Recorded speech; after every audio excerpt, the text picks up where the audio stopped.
Bentrovati amici, oggi parleremo di un argomento molto delicato, di un fenomeno che pare sia in aumento. Parleremo di bullismo, di ragazzi che prendono di mira altri coetanei, che li deridono, li prendono in giro, li bullizzano, questo è il termine che viene utilizzato.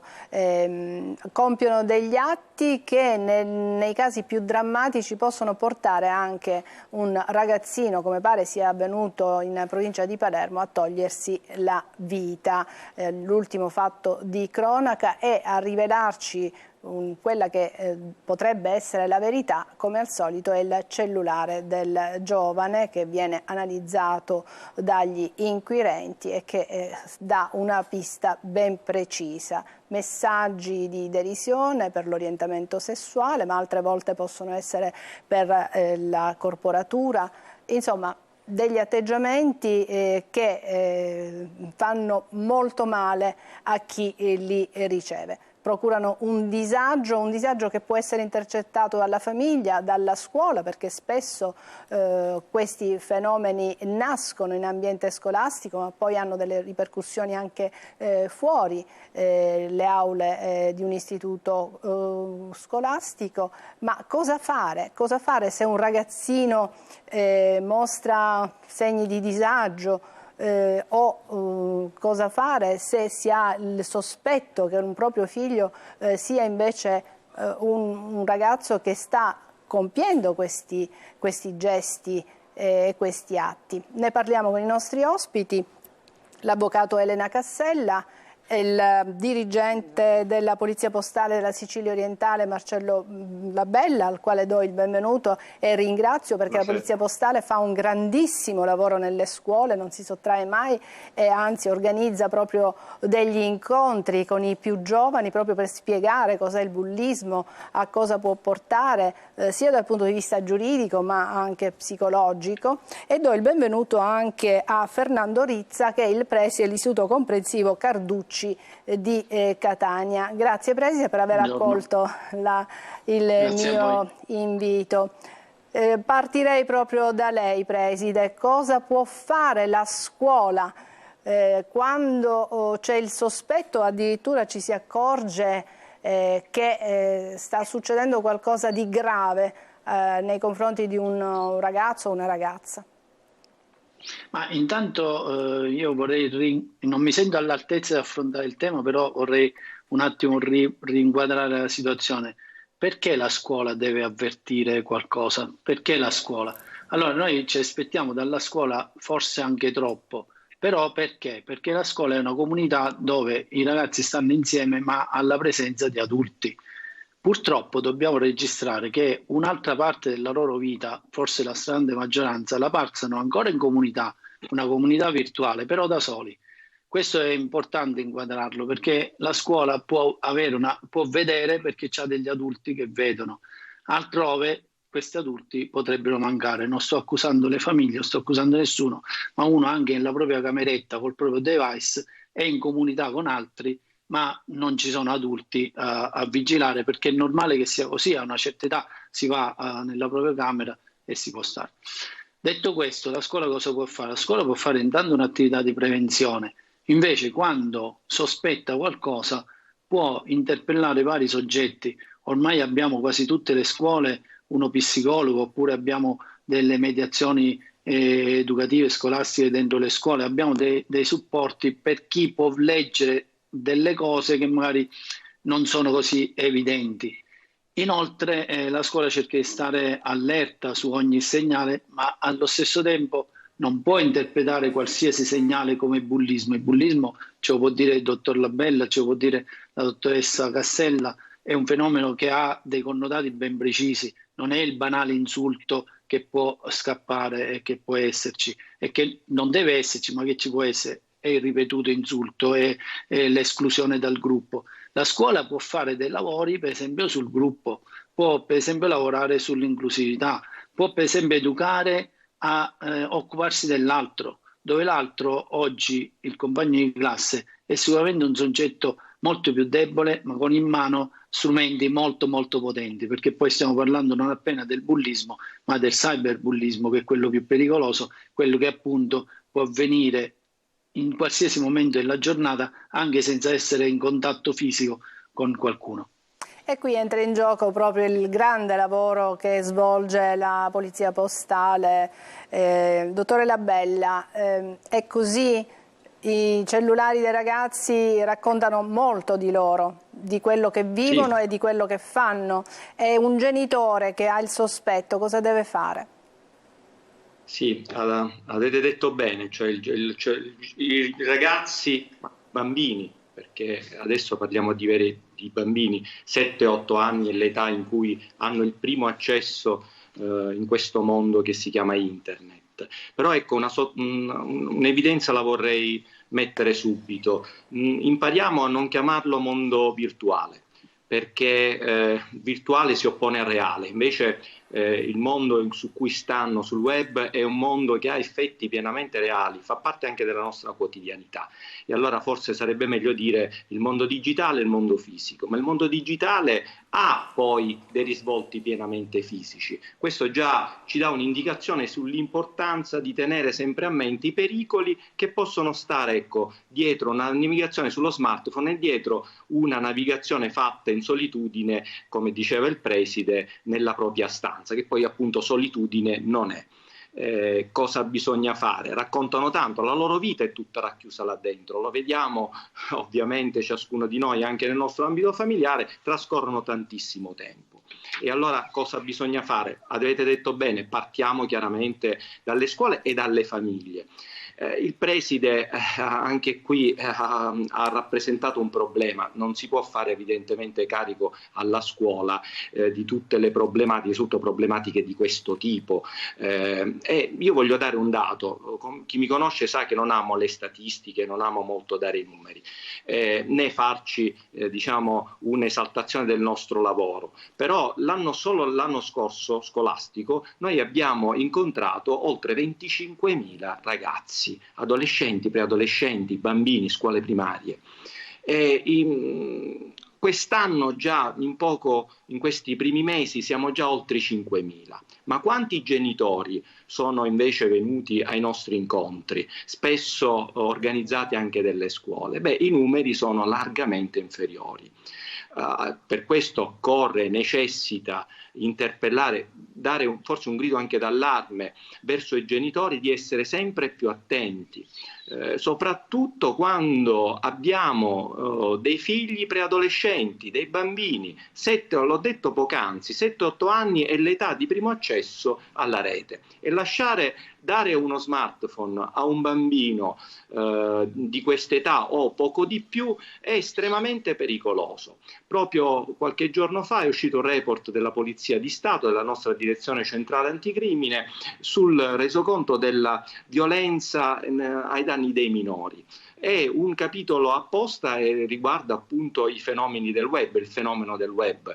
Ecco, nel nostro territorio è una piccola fotografia, e quando dico il nostro territorio mi riferisco comunque a parte la Sicilia, quindi è già tutta la Sicilia orientale. I numeri, le denunce per stare sul campo penale già rispetto all'anno scorso, tutte denunce riferibili a condotte più o meno che possiamo definire di cyberbullismo, quindi molestie online, linguaggio d'odio, diffamazioni, sono cresciute. Già solo il primo semestre abbiamo avuto circa 50 denunce e il numero potrebbe essere non assolutamente indicativo, perché sono esclusivamente gli atti in cui una famiglia denuncia penalmente un episodio accaduto ai danni del proprio figlio minore. Cosa possiamo fare? Cosa occorre fare al di là dell'aspetto di prevenzione, al di là di quello che ha detto il preside con l'assistenza chiaramente degli psicologi? Quando si verifica una situazione di chiaro pericolo, e non mi riferisco solo al cyberbullismo ma anche a fenomeni come l'adescamento o le social challenge, cioè le sfide. Poco tempo fa proprio noi della Polizia di Stato abbiamo lanciato un allarme su alcune sfide che vanno sui social e che vedono proprio i minori e gli adolescenti autori, ma anche vittime. Ne faccio un esempio, una delle tante, la cicatrice francese, cioè il darsi dei pizzicotti sulla guancia ma in maniera forte. tanto da lasciare dei lividi, per fingere che si è stati autori di uno scontro fisico. Ecco, questo è uno dei tanti esempi, ma di challenge pericolose che possono portare in vero e proprio pericolo di vita l'autore, ve ne sono tante. Quando accadono queste situazioni, la velocità è importante. La velocità a fare che cosa? A rapportarsi direttamente con noi della Polizia di Stato. Abbiamo anche gli strumenti per cercare di arginare un fenomeno che poi, una condotta che poi può diventare estremamente pericolosa. Grazie dottore Labella. Appunto, rapportarsi subito con la polizia, in che modo? Venendo fisicamente ai vostri uffici, telefonando, c'è una linea dedicata? Tutti gli strumenti che ha detto lei, cioè possono chiamare, possono venire direttamente, possono utilizzare un'app della Polizia di Stato, UPOL. Noi nelle scuole la diamo sempre, e con mia anche grossa meraviglia in qualche scuola in cui siamo andati di recente, siamo andati in una scuola elementare nel quartiere di Librino, la gran parte dei ragazzi già la conoscevano, quindi la scaricano, fanno il download sul loro strumento, sul loro telefonino, e consente agli stessi bambini, agli stessi ragazzi di fare delle segnalazioni anche in maniera anonima, però ci danno la possibilità di intervenire. I genitori chiaramente telefonano, possono venire, possono mandare un'email. Ormai siamo ovviamente, come tanti altri enti ed istituzioni, sul web. Basta digitare il nostro nome, Polizia Postale Catania o Centro Operativo di Sicurezza Cibernetica, come ora ci denominiamo, e troveranno subito sia mail, sia numero di telefono che indirizzo. Grazie dottore Labella. Dunque attenzione genitori, se notate qualcosa di anomalo nei vostri figli, il primo segnale, la prima cosa da attenzionare sicuramente è il cellulare del vostro ragazzo, perché lì c'è una fonte importante di messaggi. Ecco, lì potete già trovare qualche indizio per intuire, capire se sta avvenendo qualcosa del genere. Stiamo parlando di bullismo, ma diamo una definizione. Cos'è il bullismo esattamente? Allora, il bullismo è una forma di violenza fisica o verbale o psicologica, che però, come hanno detto giustamente chi è intervenuto prima di me, ha una delle caratteristiche ben specifiche, cioè è perpetrata nel tempo e danneggia una persona. Ovviamente si parla di bullismo quando si parla di minori. Quando questa violenza viene fatta attraverso i social, là allora si parla di cyberbullismo. Questo è quello che accade. Il cyberbullismo è peggio del bullismo, perché io ho sentito, siamo andati in tantissime scuole, i ragazzi, ho notato una cosa molto importante: i ragazzi quando parlano del cyberbullismo si sentono particolarmente fragili, perché nel cellulare i dati vengono conservati e dunque anche i bulli in qualche modo si sentono più forti e loro più fragili, perché mentre nel bullismo quel danno potrebbe essere, e vediamo ora come, in qualche modo riparato, nel cyberbullismo il danneggiato ha la sensazione di non poter far nulla. Così non è, e ora lo vedremo. Io però, a proposito degli interventi autorevoli di prima, voglio dire una cosa a cui tengo molto. Appunto, si parlava di parlare alla polizia, parlare agli adulti. Ma per poter, allora io dico ai ragazzi: dovete parlare, e forse oltre che agli adulti e alla polizia, prima di tutto dovrebbero parlare tra di loro. Cioè io credo molto alla tecnica della coalizione tra ragazzi, perché quello che mi è capitato di constatare in alcune scuole è che i ragazzi hanno una certa difficoltà a parlare con gli adulti, perché quando uno dice, non so, facciamo un caso tipico. Il caso tipico è che un bambino, un ragazzino 13 anni, 14 anni, va nel bagno della scuola, riprende un altro ragazzino e poi condivide quel video e dice anche a tutti gli altri: condividete il video, e a quello che viene poi ripreso, non dire niente perché sennò ti spacchiamo la faccia. A quel punto il ragazzino si sente assolutamente congelato e non vuole tradire, perché è un disagio enorme, non vuole tradire gli altri ragazzini perché sennò si sente meno, un po' come ma in la questo famosa caso sigaretta. c'è un gruppo contro un singolo. Allora c'è un gruppo contro un singolo e ha detto bene, se invece il singolo diventa gruppo, allora questo secondo me è la politica da portare avanti. Ci sono tante scuole, soprattutto al nord Italia, ma le ho viste anche qua in Sicilia. Per esempio hanno inventato il questionario anonimo. C'è un questionario assolutamente anonimo perché è molto importante l'anonimato. Il bambino non vuole, il ragazzino non vuole esporsi per diverse ragioni.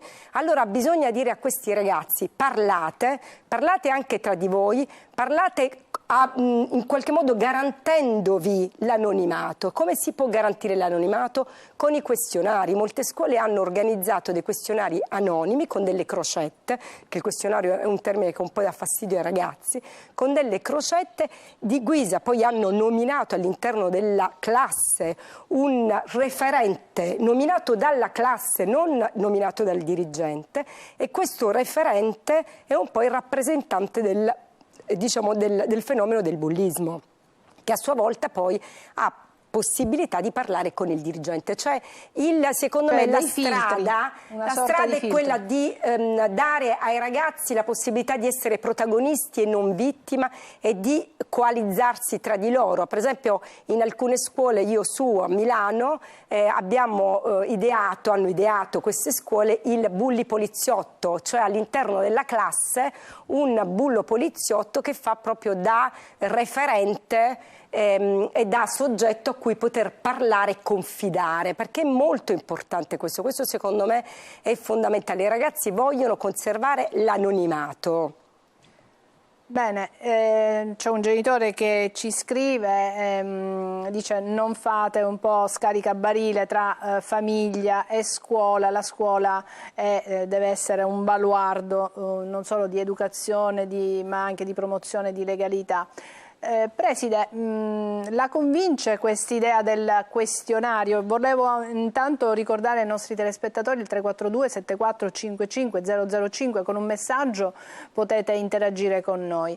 Ne dicevo, Preside, questa storia del questionario da poter far girare nelle classi per scovare eventuali casi di bullismo. Volevo precisare la mia espressione comunità virtuale, chiaramente era un eufemismo, cioè per dire che poi si continua a stare insieme su un supporto magari tecnologico. Per quanto riguarda il papà ha ragione, però guardate che la scuola da sola, lasciata da sola o senza collaboratori, non può farcela, questo è scontato. Detto questo, mi interessa molto quello che ha detto la dottoressa Cassella, potrebbe giovare. Però anche là spero, ma io so come lavora la dottoressa, che siano anche questionari ben fatti, perché la diffidenza poi è la prima cosa che può emergere, per cui un ragazzino può pensare che attraverso quel questionario lui verrà magari conosciuto da altri, e allora bisogna trovare quegli strumenti che ci fanno capire cosa c'è senza magari farglielo dire esplicitamente, perché esplicitamente non lo direbbero, ma questo chi fa i questionari lo conosce bene, quindi è un esperimento sicuramente interessante. Dottore Labella, in tempo reale mi è stato mandato una foto, sta girando, ecco, possiamo già dare una notizia, vediamo se appunto è una fake news. State attenti, stanno girando per rubare i bambini, tenete d'occhio i vostri figli. L'abbiamo ricevuta, è un file audio, sì, è un file audio che sta girando da alcuni giorni, ce l'hanno anche segnalato. Riteniamo ovviamente che sia un messaggio che porta solamente a incutere timore, a incutere paura, quindi comunque sia di stare tranquilli, non abbiamo riscontri effettivi, reali su quanto sta accadendo, quindi è assolutamente verosimile che sia una fake news. Esatto. E a proposito di attività, ecco, chiamiamole così, innovative, Noi abbiamo concluso l'anno scolastico, e quest'anno lo ripeteremo, un'attività che ha dato degli ottimi riscontri. Insieme all'Università di Roma, del Dipartimento di Psicologia di Roma, noi come Polizia di Stato abbiamo realizzato degli scenari digitali, non voglio usare il termine virtuali, ma degli scenari e in cui ciascuno studente con cui ciascuno studente interagisce, cioè entra in quello scenario e interagisce da vittima e anche da bullo.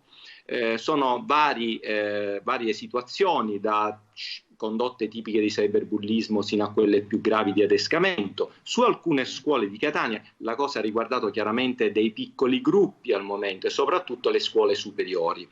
Ai gruppi di studenti selezionati sono stati dati dei visori chiaramente per l'immersione nel metaverso, e sono stati proposti questi scenari. Abbiamo avuto dei risultati assolutamente positivi di riscontro, perché in questo caso, cioè, ogni ragazzo vive la realtà da vittima, e questo è importante perché gli fa capire quelle che sono i gravi danni che subisce una vittima di condotte di questo genere, ma in parte anche d'autore. È ovvio, cercheremo di ripeterlo anche quest'anno, ovviamente i numeri sono assolutamente piccoli, sono delle iniziative però che devono tracciare una strada. È vero, l'anonimato può essere utile, però l'anonimato ci può dare alcune volte solamente un'indicazione. Io capisco la dichiarazione che ha fatto anche il genitore: non si può scaricare tutto sulle famiglie, no. Ognuno, quindi non si può scaricare tutto sulla polizia, non si può scaricare tutto sulla scuola, sulle famiglie, ma ognuno chiaramente deve fare il suo ruolo. E allora è chiaro ed è incontestabile il fatto che il primo baluardo sia assolutamente la famiglia. La scuola ha delle responsabilità, su questo voglio dire e ricordare a tutti, a me stesso, che comunque gli insegnanti hanno dei precisi obblighi. Purtroppo in passato noi abbiamo vissuto delle situazioni in cui gli insegnanti, pur venendo a conoscenza di ipotesi delittuose, non le hanno opportunamente segnalate alla polizia o all'autorità giudiziaria. Invece è estremamente, parlo non solo di situazioni così anche un po' meno gravi, ma atti di pornografia minorile, video di pornografia minorile, che magari sono riusciti a intravedere nel corso dell'orario scolastico. Ecco, questo invece riporta la responsabilità su questo anche della scuola, della tempestività di intervento. È ovvio poi che l'aspetto della prevenzione però resta il più determinante. Bene, dobbiamo andare in pubblicità e poi ci rimangono una manciata di minuti per trarre le conclusioni di questa nostra chiacchierata. Se volete mandare un messaggio, una domanda al 342 7455 005. Ci vediamo fra pochissimo.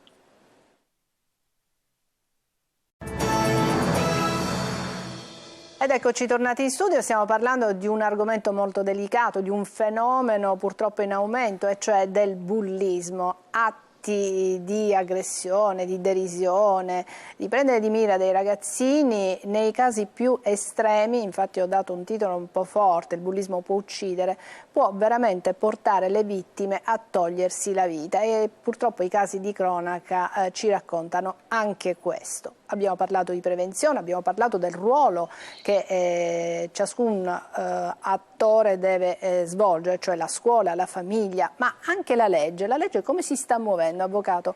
Allora, la legge si sta muovendo perché noi ricordiamo che abbiamo una legge del 2017, la numero 71, che vale la pena ricordare, è stata voluta da Elena Ferrante, che era una senatrice, all'epoca era l'insegnante di Carolino Picchio. Non dimentichiamo questa studentessa di Novara che purtroppo si è tolta la vita, ed è stato il primo processo di cyberbullismo. La legge ha già definito nel 2017 il cyberbullismo e contiene delle norme di contrasto al cyberbullismo. In realtà in questi anni si sono mosse le istituzioni, perché ricordiamo che esiste una proposta di legge che peraltro, la 190, che peraltro è stata da pochissimo, a settembre del 2023, è stata passata alla Camera. Addirittura non era passata in un primo momento, poi è stata dichiarata una situazione di emergenza e a settembre è passata alla Camera, quindi al vaglio del Senato. E a proposito della scuola, in uno dei punti della proposta di legge importante è quello di riconoscere ai dirigenti scolastici la possibilità direttamente di fare la segnalazione alla Procura della Repubblica o al Tribunale per i minori. Questo è importante, quindi viene riconosciuta alla scuola comunque un valore e un'importanza anche da protagonista, così come ci sono altre norme, altri punti importanti, che è appunto la famosa Camera anonima, cioè un centro di ascolto anonimo dove poter raccogliere le segnalazioni in maniera anonima. Io voglio dire una cosa ai ragazzi, però, anche ai ragazzi ai bulli. Intanto mi fa piacere che c'è tra l'altro un stimatissimo rappresentante della polizia, perché ho notato, così come io faccio l'avvocato e mi occupo di tante altre forme di violenza, l'ammonimento in caso di violenza contro le donne ha avuto un impatto molto importante anche nella diminuzione nel numero delle persone che non hanno poi fatto la recidiva. E allora invece la legge la 71 del 2017 prevede la possibilità di chiedere al questore di ammonire il bullo. Il bullo viene chiamato dal questore, c'è un confronto con le famiglie, con il bullo, con il bullizzato, e rimane non in sede penale, ma tutta l'attività si spiega in sede amministrativa. Secondo me è uno strumento, ma qua forse mi potrà smentire, che non ho visto utilizzato molto in questi anni, nonostante lo preveda la legge. Quindi io auspico invece, visto che è una strada amministrativa che potrebbe anche essere utilizzata come forma di prevenzione, mi auguro che sempre più spesso si possa ricorrere come forma di prevenzione a questa all'ammonimento. Dottore Labella, in chiusura, lo ritiene uno strumento utile che possa fare da deterrente? Sì, in teoria lo dovrebbe essere. I casi registrati sul nostro territorio, ma anche a livello nazionale, non sono molto significativi, quindi abbiamo comunque pochi casi. È uno strumento che deve essere richiesto, ovviamente, quindi noi lo accettiamo, il questore ovviamente lo applica, ma solo nel momento in cui c'è una parte che lo richieda. Riguarda chiaramente i reati non procedibili d'ufficio. Io vorrei rappresentare che molti dei reati invece che trattiamo noi sono reati procedibili d'ufficio proprio per la gravità di quello che delle situazioni che vengono commesse. Però è uno strumento che, se utilizzato e magari anche reso più, noi nelle scuole lo diciamo sempre, però un conto è dirlo ai bambini e agli adolescenti, se magari avessimo più genitori che ascoltassero i nostri incontri, saprebbero che c'è anche questo strumento. Magari qui la scuola se ne potrebbe fare portavoce. Il questore può utilizzare a richiesta della parte parliamo comunque sempre anche di adolescenti 14enni già, chiaramente, vittime sono 14enni sia la vittima che l'autore, ma è uno strumento assolutamente che potrebbe essere utile qualora ovviamente se ne facesse ricorso. Al momento non abbiamo dei grandi numeri. Preside, in conclusione, quindi la scuola ha un grandissimo ruolo assieme a quello delle famiglie, quindi massima allerta, lavorare molto sulla prevenzione, ma anche occhi aperti, io direi, su quanto accade fra i ragazzini, e gli insegnanti possono essere certamente delle ottime sentinelle. Occhi aperti, e quindi ci vuole anche la formazione verso gli insegnanti, che talvolta sperano che si tratti di episodi davvero sporadici e che si riducono a nulla, e invece tante volte nascondono. Quindi è vero, bisognerebbe formare bene gli insegnanti e magari anche denunciare fatti che poi non sono niente, però chissà, forse è meglio. Il discorso dell'ammonizione va bene pure, però nell'educazione la punizione è uno degli strumenti, non è, ed è sempre estremo. quello che farà molto secondo me è per esempio educarli a vivere in comunità, occuparsi uno dell'altro, e allora ecco che se il rapporto dell'uno con l'altro è positivo probabilmente si riducono anche i fenomeni. Educarli dunque al rispetto, all'educazione, alla gentilezza. Grazie ai miei ospiti, grazie all'avvocato Elena Cassella, grazie al preside Fernando Rizza, grazie al dottor Marcello Labella.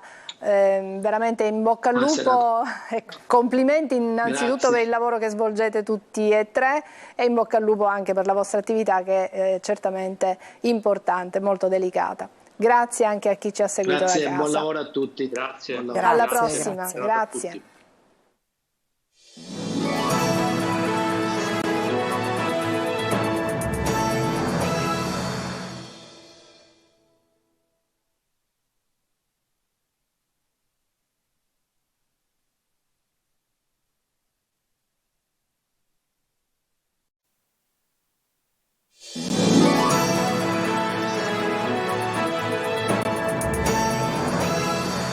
Buon pomeriggio, ben trovati. Il nostro Sicilia 24 Focus di oggi è un appuntamento che servirà a fare chiarezza soprattutto per quello che concerne i limiti di velocità, l'installazione di sistemi di sorveglianza sulla velocità nella città di Catania. E questo perché? Perché ogni tanto i leoni da tastiera intervengono con quelle che vengono spacciate per verità, ma in realtà sono soltanto fake news. Ne parliamo oggi con l'assessore alla Polizia Municipale del Comune di Catania, Alessandro Porto. Buon pomeriggio Assessore, ben trovato. Grazie, buon pomeriggio a voi.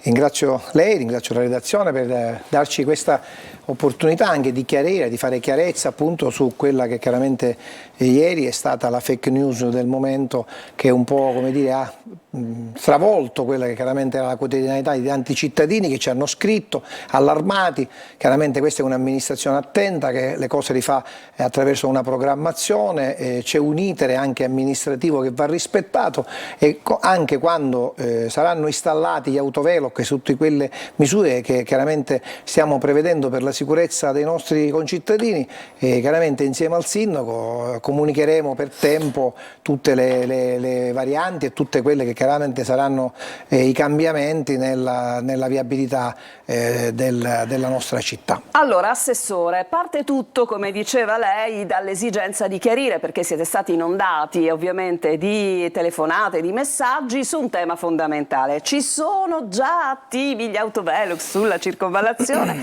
Parte tutto da questo nostro servizio di oggi curato da Tonino De Mano. Lo vediamo insieme.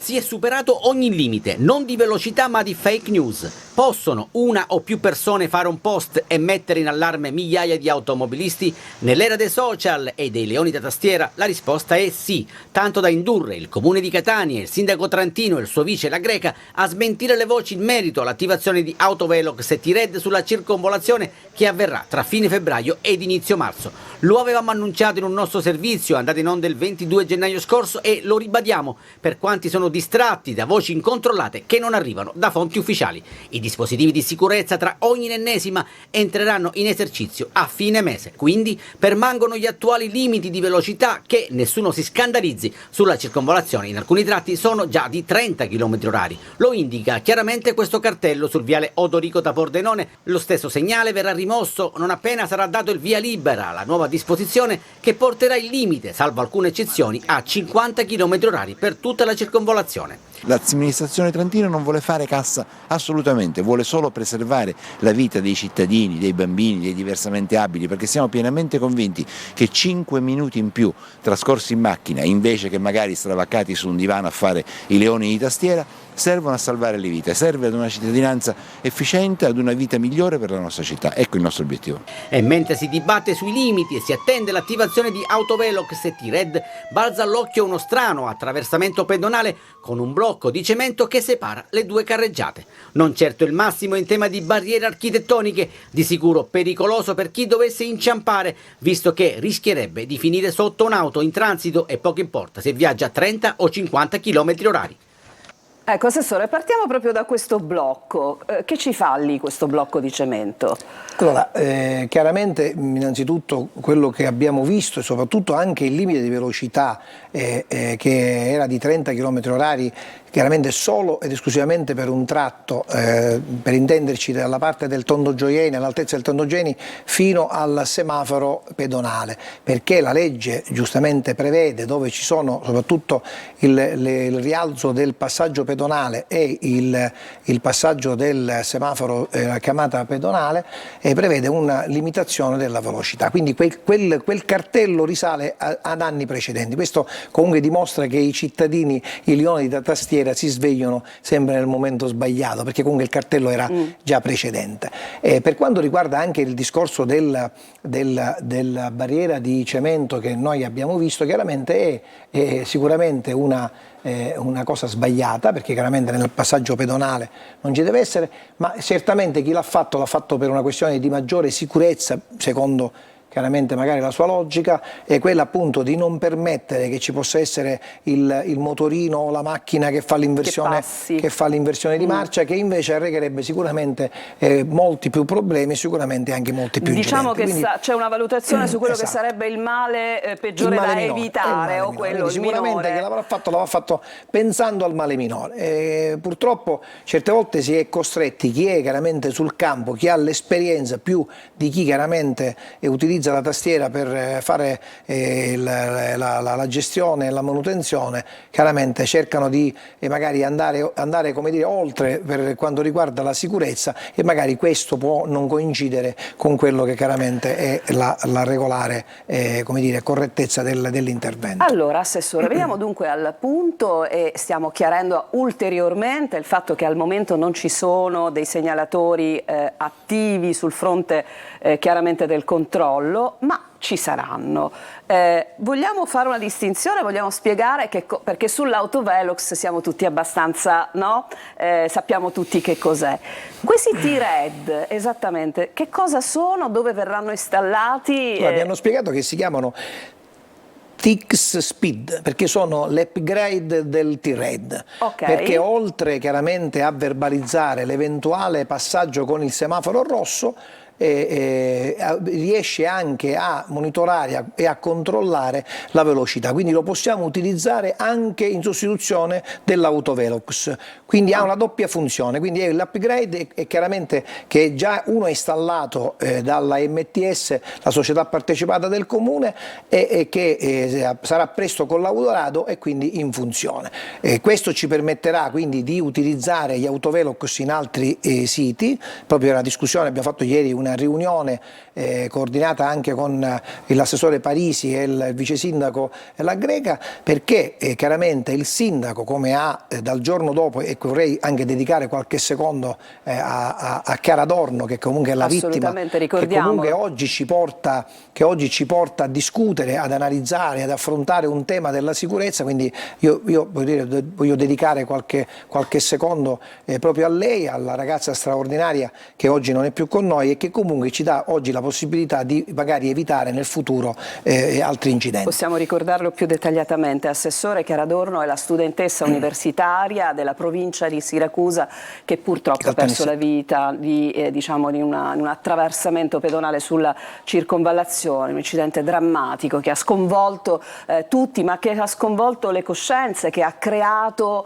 ancora di più il problema. Quindi sconvolto a una lei comunità, pensiamo. Chiaramente la sua, chiaramente dove lei viveva, eccetera, eccetera, ma soprattutto la nostra. Io ricordo, ci siamo sentiti con il vice sindaco la mattina, eravamo senza parole, eravamo veramente stravolti dalla notizia, perché comunque ci siamo sentiti subito partecipe del problema e di quella che chiaramente è stata l'azione. Avevamo fatto tutti gli interventi, dal manto stradale al passaggio pedonale, al semaforo che avevamo inaugurato qualche giorno fa, eccetera, eccetera, e tutto ciò comunque non è bastato, perché comunque è importante che ognuno di noi debba debba come dire, avere l'educazione stradale, quindi il limite della velocità, stare attenti ai pedoni, che comunque sono coloro che hanno il diritto anche di attraversare, di vivere e di poter, come dire, godere quello che chiaramente è il loro diritto di poter percorrere la strada. Allora, questi T-Red, me li faccia chiamare così perché la sigla che ha detto non me la ricordo. Mi piaceva questa più. cosa perché siccome è una novità e comunque anche per è la prima volta che si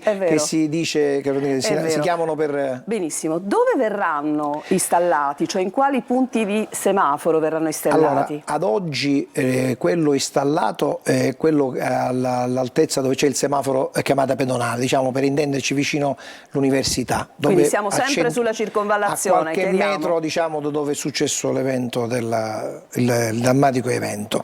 Ieri abbiamo fatto un incontro perché giustamente abbiamo ritenuto che la circonvallazione deve essere un progetto pilota per la sicurezza della nostra città. Il sindaco ci tiene moltissimo comunque affinché la città si senta tutta sicura, non deve essere soltanto una parte, quindi abbiamo chiaramente messo in campo quello che chiaramente è la strumentazione in questo momento che abbiamo in mano, quelle che sono chiaramente le economie, perché per esempio abbiamo grazie alle politiche comunitarie usufruito di un finanziamento di 392.000 euro che proprio sono per la sicurezza urbana su 13.500.000 destinati in tutto il territorio nazionale dal Ministero dei Trasporti. Catania potrà usufruire di 392.000 euro, che sono una somma, diciamo, che insieme agli autovelox che abbiamo già comprato e che la gara è in itinere, e grazie ai T-Red, come preferiamo chiamarle entrambi che ci viene anche più facile, dell'MTS, quindi abbiamo chiaramente, siamo nelle condizioni di fare un intervento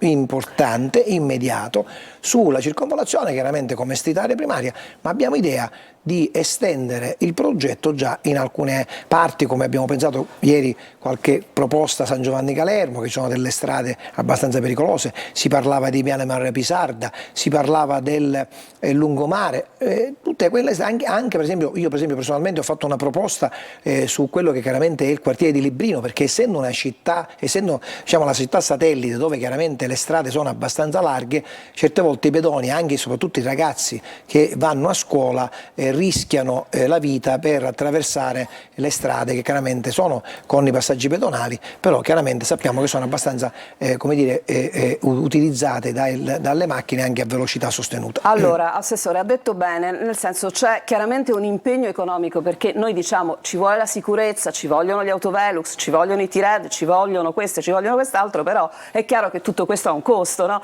Cioè non dimentichiamo che chiaramente c'è bisogno di un investimento. Questo investimento quindi sembra essere alla portata del Comune di Catania.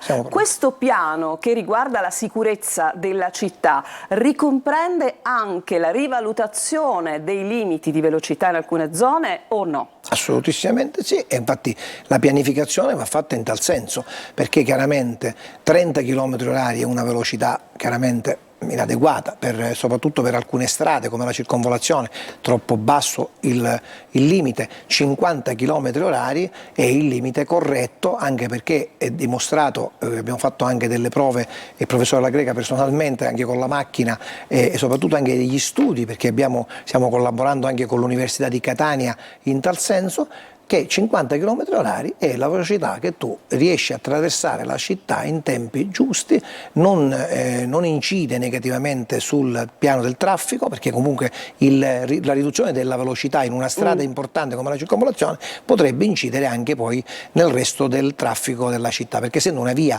di fuga, una via che comunque porta all'esterno, porta nei paesi limitrofi, comunque è una parte, un'arteria importante che chiaramente deve anche avere il giusto sfogo, no? Per poter, rispettando chiaramente quella che è il limite di velocità. Questo lo faremo immediatamente i primi di marzo con l'installazione degli autovelox, l'abbiamo già detto, saranno 5 casotti con 4 autovelox.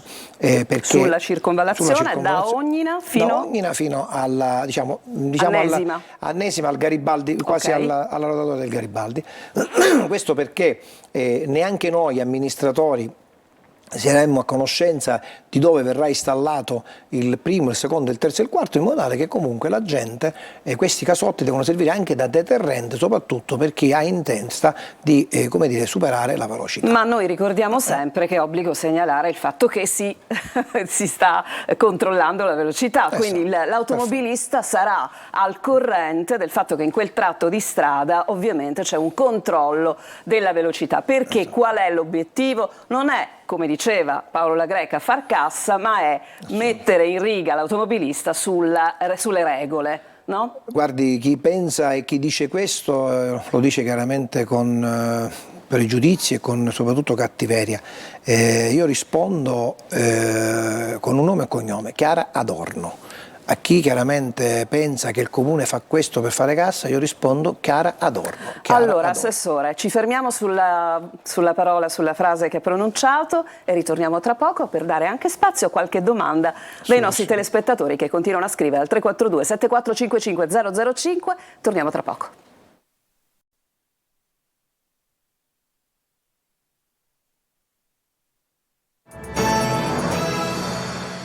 Tornati in studio, seconda parte del nostro focus dedicato alla città di Catania, in particolare alla viabilità, al controllo della velocità, ai limiti di velocità. È un momento dedicato ai nostri telespettatori, stanno arrivando tante domande alla nostra linea WhatsApp, non telefonate perché non posso passarvi in diretta con l'assessore, ma siamo sarebbe pronti. carino, questa cosa. Sì, torneremo un po' indietro anche come idea. Sentire la voce del allora, cittadino. ci chiedono, la signora Maria Fadda chiede, con la nuova apertura che collega Viale Ulisse con Viale Alcide De Gasperi, quindi la nuova bretella davvero bellissima, si è creato però un pericolo per l'alta velocità.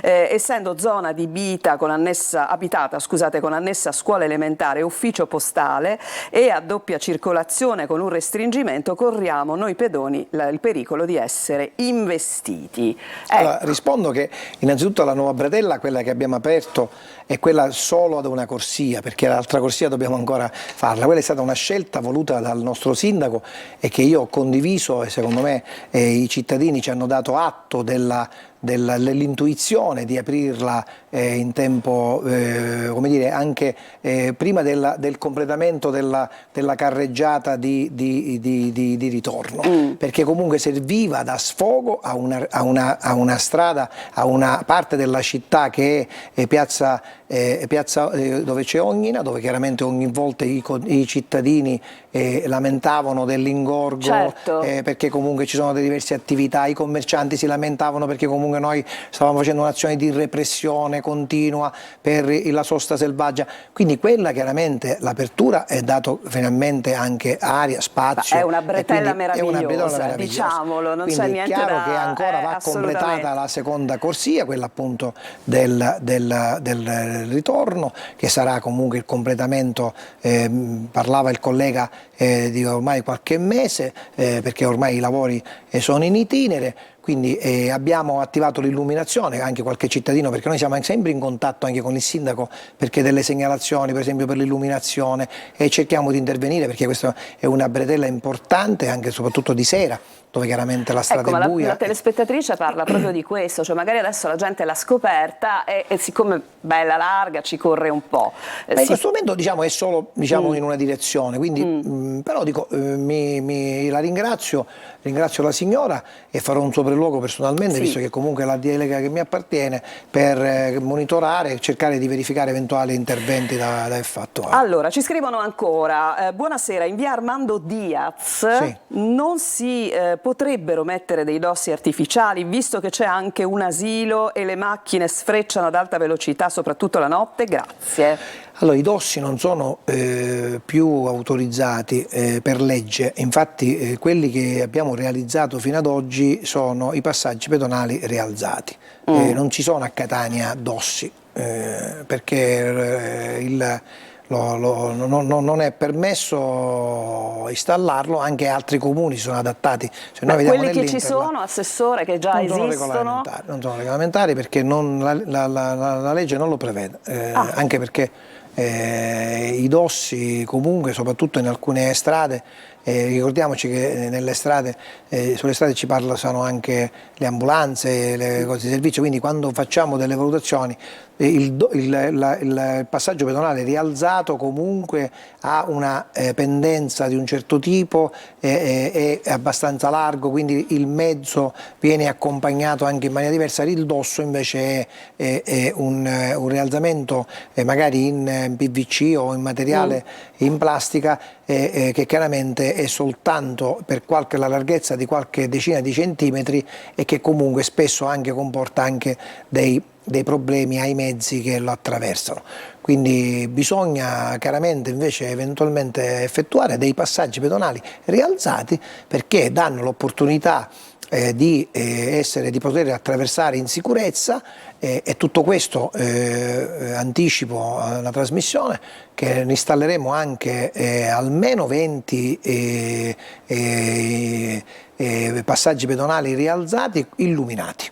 Questa è la novità, l'idea che il sindaco ha particolarmente apprezzato e che chiaramente su cui anche punteremo insieme al collega La Greca per realizzare quanto più passaggi pedonali illuminati. Questo è nel progetto sicurezza di cui lei parlava poco fa. Questa è un'alternativa che infatti domani sono a Palermo per cercare di capire invece di trovare ulteriori risorse, quindi aumentare quelle che chiaramente sono in questo momento a disposizione, perché il sindaco, come nel suo programma in campagna elettorale, vuole puntare moltissimo, e come uno dei primi obiettivi è proprio quello della sicurezza, quindi stiamo lavorando in tal senso.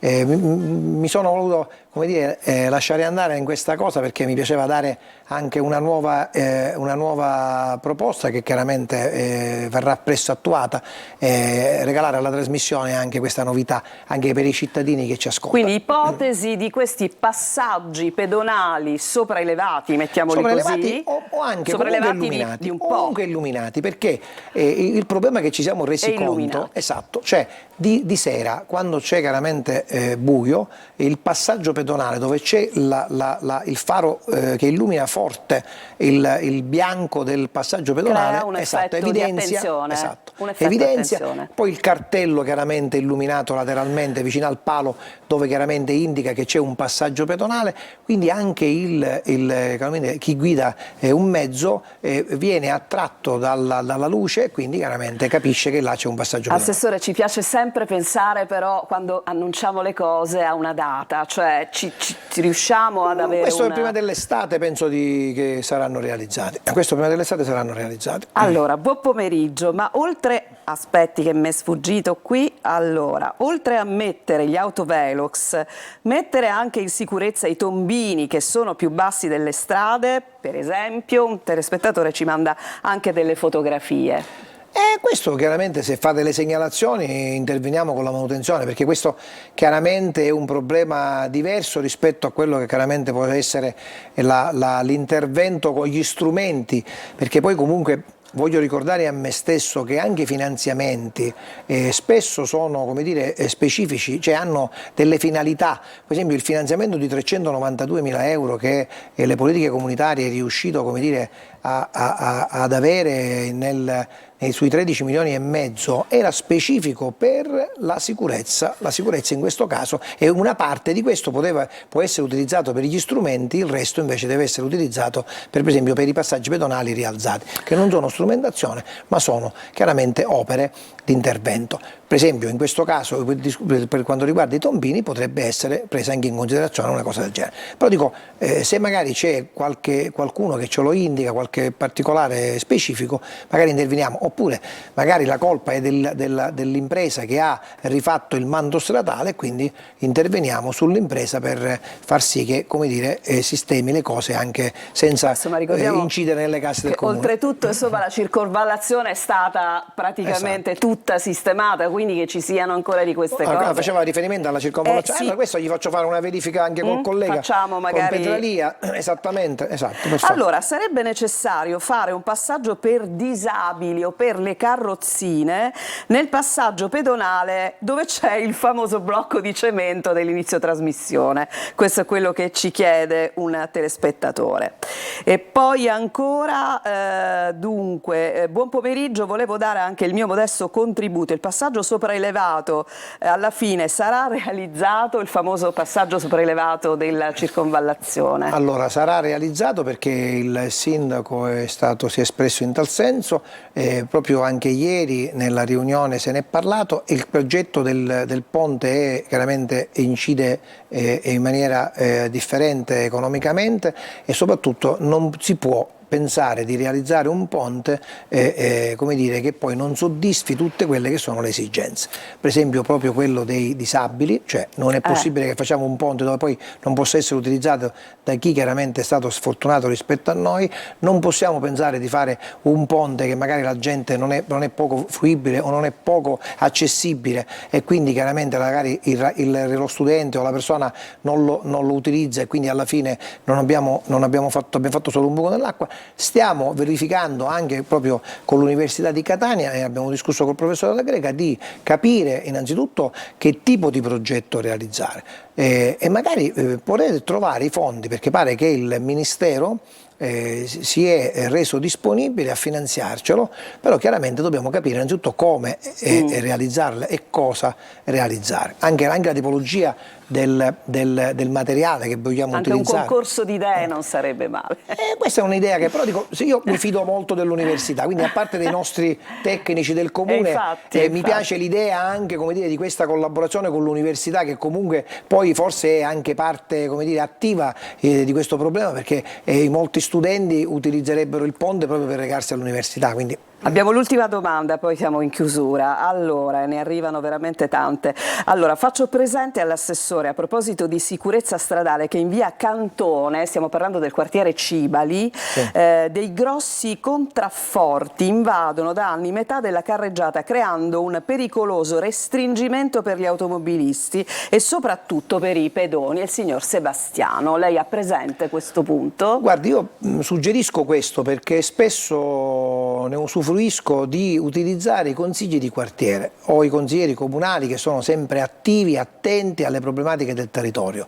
Dico, farci pervenire attraverso loro o direttamente sulla mia email sul sito del comune, quindi facilmente accessibile. Andate sul sito del comune di Catania, cercate l'assessore Porto, c'è una casella di posta elettronica, potete è facilissima scrivere. Perché è alessandro.porto@comune.catania.it, mi mandate quelle che chiaramente sono le problematiche e noi le attenzioniamo e cerchiamo di provvedere. Proprio stamattina ho incontrato un cittadino a Piazza Duomo, me l'ha segnalato un consigliere comunale proprio perché qualcuno si è svegliato e ha installato dei paletti in strada restringendo la carreggiata. Ecco, per esempio, magari se qualcuno non me lo segnalava, io non potevo mai sapere. E guardi, tenga fede anche a questa segnalazione, facciamo quest'ultima davvero. Parlavamo di strisce pedonali sopraelevate, in alcuni posti non ci sono proprio perché si sono cancellate.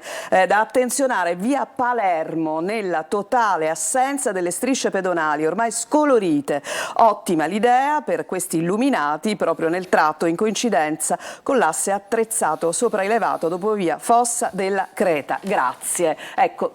Mi permetterò di farmi girare il messaggio così anticipiamo diciamo, la verifica e cercheremo di intervenire nel più breve tempo possibile. Allora, vista la mole di messaggi, questa puntata sarebbe dovuta durare 2-3 volte tanto quanto la facciamo durare normalmente, però ci ripromettiamo di riconfrontarci come facciamo sempre e quindi io la ringrazio, lei, moltissimo per la sua presenza, le auguro buon lavoro, tra l'altro in questi giorni si lavorerà ovviamente per il piano della viabilità Protezione civile, polizia municipale, sono deleghe che alla festa di Sant'Agata, avrà tanto da lavorare l'amministrazione comunale e tutti quanti noi che saremo pronti per raccontarvi anche quest'anno la festa di Sant'Agata, ma questa è un'altra pagina, il Focus finisce qui, appuntamento a domani alle 14:30, buon pomeriggio. Grazie a lei.